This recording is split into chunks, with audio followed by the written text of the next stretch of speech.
Hello students, hello followers, hello subscribers. Programming इसी के tutorial में आपका बहुत बहुत स्वागत है। और आज जो हमारा डेटा टाइप है स्टूडेंट्स, वो है इंटीजर डेटा टाइप। सो इंटीजर डेटा टाइप को हम डिस्कस करने जा रहे हैं।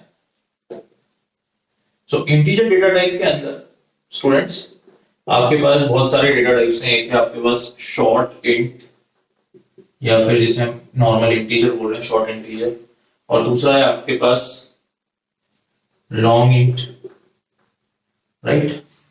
सो शॉर्ट इंट के अंदर आपके पास दो चीजें हैं, या तो आप साइंड ले लें और या फिर आप अनसाइंड ले लें। So unsigned short int.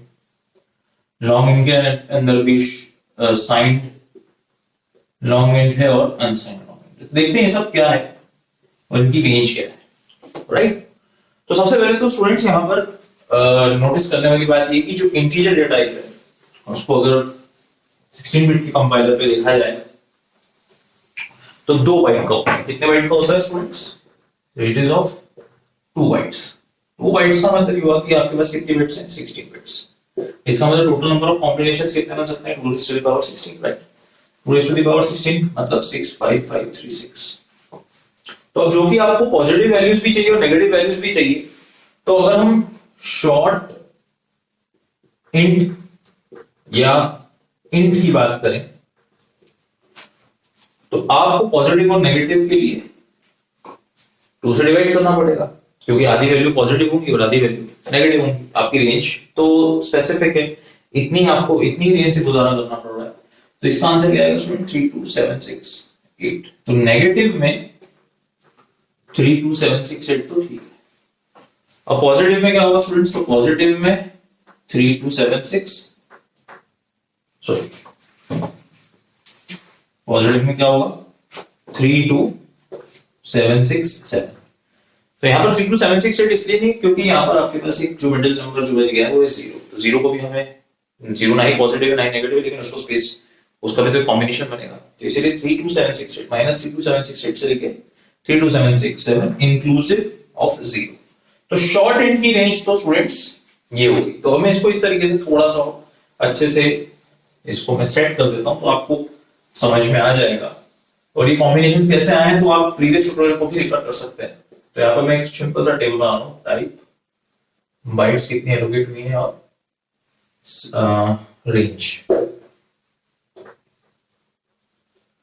तो डेटा टाइप क्या है आपका? शॉर्ट इंट या फिर इंट। तो अगर मैं शॉर्ट इंट या इंट लिख रहा हूं तो इसका मतलब बाय डिफॉल्ट साइंड है, यानी कि इसके अंदर पॉजिटिव और नेगेटिव वैल्यूज दोनों आ सकती हैं। बाइट कितनी एलोकेटेड? 2 बाइट्स हैं। रेंज कितनी है? -32768 से लेके 32767 तक, 0 इंक्लूसिव। और कैसे निकाला वो हमने अभी डिस्कस किया। नेक्स्ट है आपका अनसाइंड शॉर्ट इंट या फिर अनसाइंड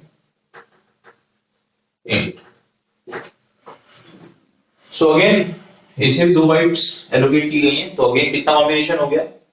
0 से लेके 65535 तक। अब यहां पर 0 से लेके 65535 तक क्यों? क्योंकि जितनी आपकी नेगेटिव वैल्यूज की जो रेंज है वो कहां शिफ्ट हो जाएगी? वो पॉजिटिव में शिफ्ट हो जाएगी। तो जब आप इन दोनों को ऐड करेंगे तो आपके पास पॉजिटिव का 65535 आएगा और 0 तो ना ही पॉजिटिव है ना ही नेगेटिव। तो इसलिए इसकी रेंज कितनी होगी? 0 to 65535, राइट। नेक्स्ट आपकी जो डेटा टाइप है वो है long int. So long integer students 4 bytes का होता है। सो अगेन 4 बाइट्स में यानी कितनी bits? 2 raised to the power, sorry 4 bytes यानी कितने बिट्स स्टूडेंट्स? 32 बिट्स। सो 32 बिट्स यानी कि 2 raised to the power 32। So 2 raised to the power 32 कितना हो रहा है? 4429 42496 7295 7295, सॉरी 7296।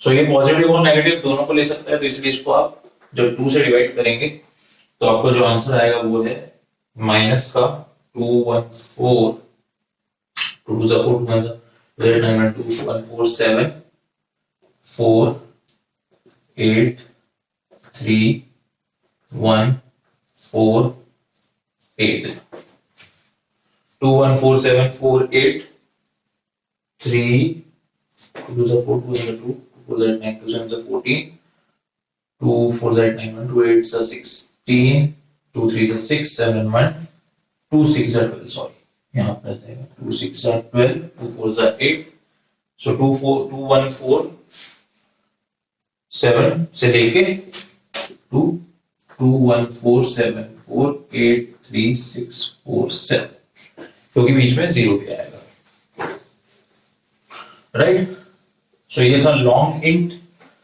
अनसाइंड लॉन्ग इंट में क्या हो जाएगा स्टूडेंट्स नेगेटिव वाली जो रेंज है वो पॉजिटिव वाली साइड पे चली जाएगी अगेन ये भी चारों ऐड कर लेकिन 0 से लेके 0 टू कितना हो जाएगा 4 2 9 4 9 6 7 2 9 5 4 to 5 4 to 9 4 9 6 7 2 9 5 राइट तो ये इंटीजर डेटा टाइप था स्टूडेंट्स यहाँ पर मैंने एक जो चीज डिस्कस नहीं की है वो है इसका फॉर्मेट स्ट्रिंग तो मैं समझ रहा हूँ कि वो प्रिंटफ स्कैनर स्टेटमेंट्स जब मैं फंक्शंस डिस्कस करूंगा तो वहां पर फॉर्मेट स्ट्रिंग आपको और अच्छे समझ में आएगा जनरली इसके लिए जो फॉर्मेट स्ट्रिंग होता है वो होता है परसेंटाइल डी लेकिन मैं यहाँ पर अभी फॉर्मेट स्ट्रिंग को डिटेल में इसलिए डिस्कस नहीं कर रहा हूँ क्योंकि फिर सभी को डिस्कस करनी पड़ेगी और मन कंफ्यूज हो जाएंगे तो इसलिए भी फॉर्मेट स्ट्रिंग को मैं यूज नहीं कर रहा हूँ जब मैं इनपुटिंग डिस्कस करूंगा तो आपको बहुत अच्छे समझ में आ जाएगा कि ये फॉर्मेट स्ट्रिंग का काम क्या है राइट